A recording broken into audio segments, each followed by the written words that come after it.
আপনারা চট্টগ্রাম অস্ত্রাগার লুণ্ঠনের কথা শুনেছেন, যাতে অনেক রক্তপাত হয়েছিল। কিন্তু এই খাস কলকাতায় এমন এক অস্ত্র লুণ্ঠনের ঘটনা ঘটেছিল যাতে বিন্দুমাত্র রক্তপাত হয়নি, এবং সেই ঘটনা ইংরেজরা জেনেছিল 3 দিন পর। এমন দুঃসাহসিক ঘটনার সঙ্গে জড়িয়ে আছে এই বাড়িটা। সেটা কি জানবো ইতিহাস চর্চার সঙ্গে যিনি যুক্ত রয়েছেন সেই কুণাল গুহর কাছ থেকে। কুণাল, কবে হয়েছিল এই ঘটনাটা? আসলে এই ঘটনাটা ঘটেছিল 1914 সালের 26শে আগস্ট। এখানে একটা অস্ত্র লুণ্ঠন হয়েছিল, যেটাকে বলা হয় ইতিহাসে দ্য রডার্স আর্ম হাইস্ট।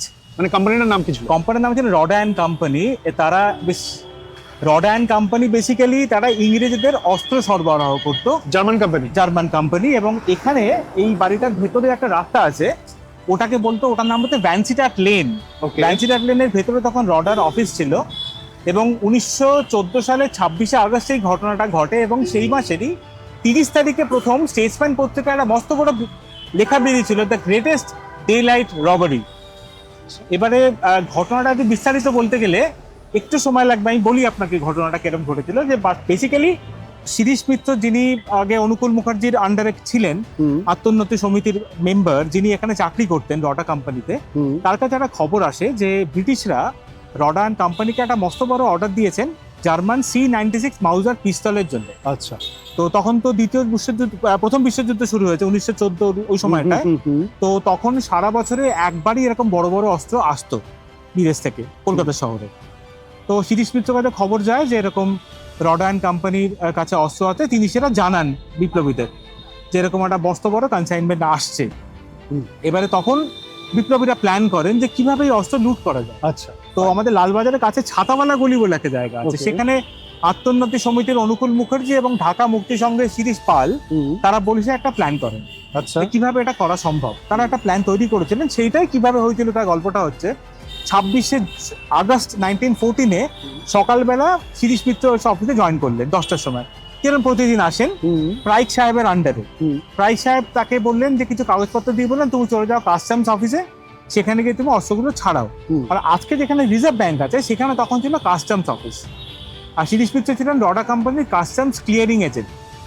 তিনি তো সমস্ত কাগজপত্র নিয়ে 6টা গরুর গাড়ি করে, তখন তো মোটর গাড়ি সেভাবে ছিল না, গরুর গাড়ি ছিল, 6টা গরুর গাড়ি করে তিনি এই রাস্তা দিয়ে গেলেন কাস্টমস অফিসে। আচ্ছা, এটা ছিল প্ল্যান, যাচ্ছেন নর্মালি। এবারে বিপ্লবীরা যেটা করেছিলেন যে একটা 7 নম্বর গরুর গাড়ি, সেটা চালাচ্ছিলেন হরিদাস দত্ত বলে আরেকজন স্বাধীনতা সংগ্রামী। আচ্ছা। তিনি সেই সময় দেশওয়ালি গাড়োয়ানের বেশ করে ওরকম করে তাকে মেকআপ দেওয়া হয়েছিল, করে তিনিও ওই রাস্তাটা, এই রাস্তাটা দিয়ে যাচ্ছিলেন, উনি আসছিলেন ওই দিকের রাস্তাটা দিয়ে। এবং ফাইনালি যখন কাস্টমস অফিসে যায় তখন 6টা গাড়ির সঙ্গে 7 নম্বর গাড়িটাও জুড়ে যায়। আচ্ছা। যখন রাস্তায় দেখা হয় তখন শিরীষ মিত্র হরিদাস দত্তকে দেখে বলে যে তুমি কেন দেরি করেছো বলে প্রচন্ড বকাঝকা দেন, যাতে মনে হয় যে উনি একটা সেম গ্রুপেরই একটা মানুষ। পুরো 7টা গাড়ি একসঙ্গে চলে গেল কাস্টমস অফিসে, কাস্টমস ক্লিয়ারিং হলো। ওই 7টা গাড়িতেই অস্ত্র এবং গোলা বারুদ, বেসিক্যালি বুলেটস আর গানস, সেগুলো লোড করা হলো। 7টা গাড়িতেই লোড করা হলো। পরে 7টা গাড়ি, ধরুন রিজার্ভ ব্যাংক থেকে যদি আসি, আমরা যেখানটায় দাঁড়িয়ে আছি ওই রাস্তাটা দিয়ে যদি সোজা আসে, এখান দিয়ে এই মোড়টা দিয়ে টার্ন নিয়ে এখানে এসে ওরা ঢুকবে। আমরা বেসিক্যালি দাঁড়িয়ে আছি এই টেলিফোন ভবনের সামনে, টেলিফোন ভবনের সামনে দাঁড়িয়ে আছি, উল্টো দিকে স্ট্যান্ডার্ড অ্যাসুরেন্স বিল্ডিং। আর এই যে পেছনের যে গলিটা দেখছি, এটা হচ্ছে ভ্যানসিটাট রোড, যার মধ্যে আমাদের অফিসটা ছিল রডার। এবারে 7টা গাড়ি তো সোজা এলো ওখান থেকে, এসে এই সামনের মোড়টা, এই আমাদের জিপিওর সামনে যে মোড়টা, এই মোড় থেকে বাঁদিকে টার্ন নিল। টার্ন নিয়ে সোজা এসে 6টা গাড়ি ঢুকে গেল এইখানে, আর 7 নম্বর গাড়িটা এখানে না ঢুকে সে সোজা চলে গেল। আচ্ছা। এবার এই রাস্তা দিয়ে সে সোজা চলে গেল। এবারে তখন সেই সময় আত্মোন্নতি সমিতির অফিস ছিল হচ্ছে 39 নম্বর মালঙ্গি লেনে, যেটা এখন যেখানে হিন্দ সিনেমা, সেখানে এই রাস্তার সোজা ছিল। এবার শিরীষ মিত্র তো 6টা গাড়ি নিয়ে এখানে ঢুকে গেলেন, 7 নম্বর গাড়ি নিয়ে হরিদাস দত্ত সোজা চলে গেলেন ওইদিকে। আর সেই গাড়ির মধ্যে কি ছিল? সেই গাড়ির মধ্যে ছিল প্রায় 50টা বন্দুক এবং প্রায় 46,000 বুলেটস। ও মাই গড, সেই পুরো জিনিসটা। এবং তখন বলা শিরীষ পাল বলে একজন, তিনি পাশে পাশে হাঁটছিলেন সেই গাড়িটা। তারা ওখানে চলে গেলেন, গিয়ে 39 নম্বর মালঙ্গি লেনে সেই গাড়িটাকে খালি করা হলো। তখন সেখানে প্ল্যান ছিল একটা মোটর গাড়ি আসার। আচ্ছা। কিন্তু কোনো কারণে মোটর গাড়িটা আসেনি। তখন তারা কি করেন, তারা ওখানে 2টো ঘোড়ার গাড়ি তারা ভাড়া করলেন, করে তারা জেলিয়াপাড়া লেনে ভুজঙ্গভূষণ ধর বলে একজনের বাড়িতে নিয়ে গেলেন অস্ত্রগুলো। উনি সেই সময় ছিলেন প্রেসিডেন্সি কলেজের ফিজিক্সের টিচার, স্টুডেন্ট, সরি। তো ভুজঙ্গবাবুর বাড়িতে যাওয়া হলো, সেখানে গিয়ে অস্ত্রগুলোকে আনলোড করা হলো। করে সেগুলোকে 3টে স্টিলের ট্রাঙ্কের মধ্যে ভরে সেগুলোকে এবার পাঠিয়ে দেওয়া হলো বিভিন্ন জায়গায়। আচ্ছা। মিনওয়াইল এই রডা কোম্পানিতে শিরিষ মিত্র যখন ঢুকে গেছেন তিনি হটা গাড়ি নিয়ে, তিনি ঢুকে গিয়ে তিনি এবার বললেন কি হলো 7 নম্বর গাড়িটা কোথায় গেল, বলে তিনি হন্তদন্ত হয়ে বেরিয়ে 7 নম্বর গাড়িটা খুঁজতে বেরোলেন। হ্যাঁ। এবারে শিরিষ মিত্র 7 নম্বর গাড়ি খুঁজতে বেরোলেন। এবার ব্রিটিশরা কিন্তু জানেই না যেরকম কোনো একটা ঘটনা আচ্ছা ঘটেছে। আচ্ছা। এটা হচ্ছে 26 তারিখে।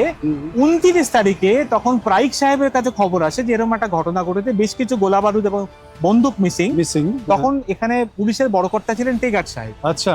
তখন তিনি সেই টেগার কুখ্যাত টেগার সাহেব। সুখ্যাত টেগার সাহেবের কাছে উনি কমপ্লেন করলেন যে আমার বেশ কিছু বন্দুক, বেশ কিছু গোলা বারুদ এবং আমার ক্লার্ক শিরিষ মিত্র মিসিং। সেই কমপ্লেন গেল 29 তারিখে। তখনই ব্রিটিশরা যে নড়েচড়ে বসলেন যে এরকম একটা ঘটনা ঘটেছে, এতগুলো বন্দুক পাওয়া যাচ্ছে না। তার আগে বুঝতেই পারেনি। এবার সেটাই বলছিলাম, 30 তারিখে স্টেটসম্যান পত্রিকায় লিখলো the greatest daylight robbery. সত্যি। এবারে কি হলো ঘটনাটা, শিরিষ বাবু যিনি এখান থেকে 7 নম্বর গাড়ি খুঁজতে বেরিয়েছিলেন, তিনি এখান থেকে সোজা চলে গেলেন শিয়ালদা। হ্যাঁ। শিয়ালদা থেকে ট্রেন ধরে তিনি চলে গেলেন উত্তরবঙ্গে। আচ্ছা, উত্তরবঙ্গ। তিনি সেখানে পালিয়ে গেছিলেন। পরবর্তীতে ব্রিটিশরা বেশ কিছু খুঁজে পেয়েছিল বন্দুক, কারণ ওরা ওই ঘোড়া গাড়িগুলোকে ট্রেস করতে পেরেছিল। আচ্ছা। পরে সেখান থেকে তারা খুঁজে পায়। তারপরে এই গোলা কিংবা বন্দুকগুলো এগুলো তো বিভিন্ন বিপ্লবী সংগঠনের কাজে লেগেছিল। বিভিন্ন বিপ্লবী সংগঠনের কাজে লেগেছে। আমরা এরকমও শুনেছি বাঘাযতীন যখন বুড়িবালামের তীরে যুদ্ধ হয়েছিল সেখানে এই বন্দুক ব্যবহার হয়েছে। আচ্ছা। চট্টগ্রাম অস্ত্রাগার লুণ্ঠনে এই বন্দুক ব্যবহার হয়েছে। কাকরি রেল যে লুট হয়েছিল সেখানেই অস্ত্র ব্যবহার হয়েছে। বিভিন্ন জায়গায় অস্ত্র ছড়িয়ে গেছিল এটা। কিন্তু শিরিষ মিত্র আলটিমেটলি কোনোদিনও কোনো খোঁজ পাওয়া যায়নি। আমরা জানি না উনি কোথায় আছেন। সত্যি। আর হ্যাঁ। হরিদাস দত্ত, ছোট্ট কথা বলেনি, সেটা তো হরিদাস দত্তকে পরে পুলিশ গ্রেপ্তার করেছিল। আচ্ছা। কিন্তু ওনার কোনো মস্ত বড় সাজা মানে ফাঁসি বা দ্বীপান্তর বা যাবজ্জীবন কিছু হয়নি। কিছুদিন বাদে ওনাকে ছেড়ে দেওয়া হয়েছে। যে সমস্ত বিপ্লবীরা এই ঘটনা ঘটিয়েছিলেন তাদের মূর্তি রয়েছে হিন্দ সিনেমার কাছে। ভাবুন একবার, চট্টগ্রাম অস্ত্রাগার লুণ্ঠন নিয়ে আমরা প্রচুর কাহিনী শুনেছি, তা নিয়ে সিনেমা তৈরি হয়েছে, কিন্তু খাস কলকাতা এমন রক্তপাতহীন বিপ্লবের ঘটনা কিন্তু আমরা জানি না। প্রায় কদিনই বাজে এই ঘটনাটা।